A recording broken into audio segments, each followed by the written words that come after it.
In this short video we're going to take a look at how we can quickly and easily export height width tables from GeoRiver.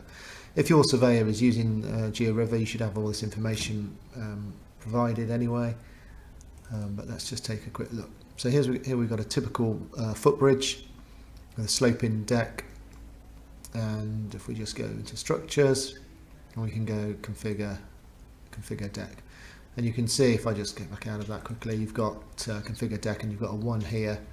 That's because the high chord or the spill has been defined. So if we just click on low chord, select a surface type, and then we can click through the following the line of the soffit there, and we've defined that underside of the bridge. Okay, so come out of that command. What we need to do also is just configure the bridge for flood modeler export. So over here it says select start chainage. So because of the shape of the bridge and the slope, will come in a little bit from there. Same this side, and you can see it's set the width of the bridge, then it says set right springer level, so we'll just zoom in, click that, and if we set the left springer level, now what it's done is default, it's given us the mean between those two springer levels. So we'll set the soffit and press OK. So if we export flood modeler information, it will use this blue line with the springers are obviously at the same height, and if we export to flow or het ras, it will use the green line or the true shape of the opening. Let's just have a look at a different bridge. So if we go to this one here, so if you look at this bridge, it's got conventional arch bridge, and the springers are of the same height or elevation.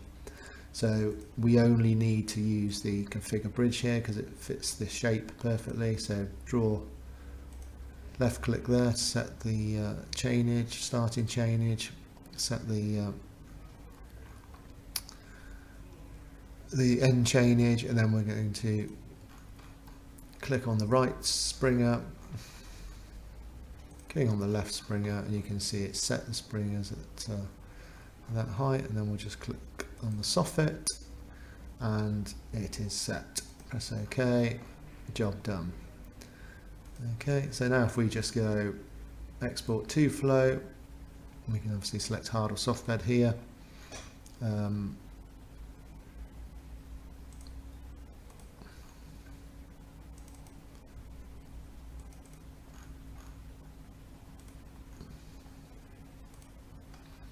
So we'll go into this folder here, to flow, press OK, and we open that up, we've got all our information in there.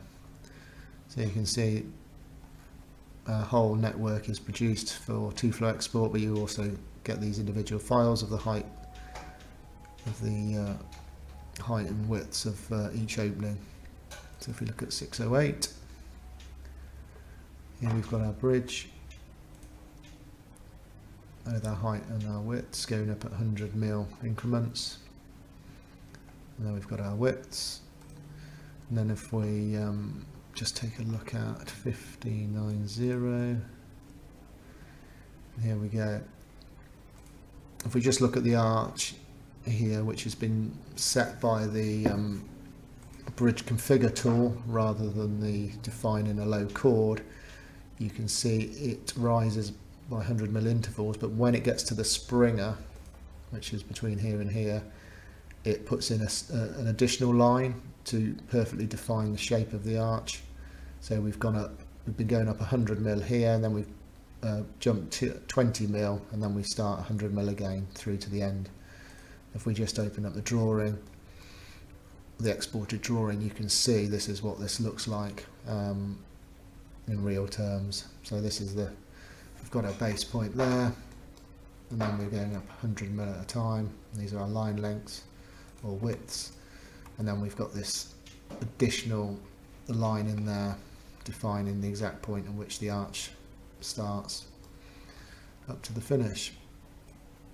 You will also notice we've got the true elevation in here as opposed to a 0 value for the start. I know different engineers prefer one or the other, so in the next GeoRiver release we'll have that choice to set that as a 0 or as the true elevation.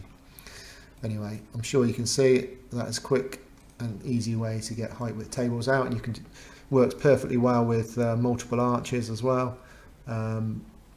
So yeah, really quick and simple. And like I said, if you're receiving that data from someone like ourselves or someone that uses GeoRiver, you should have all that information provided anyway.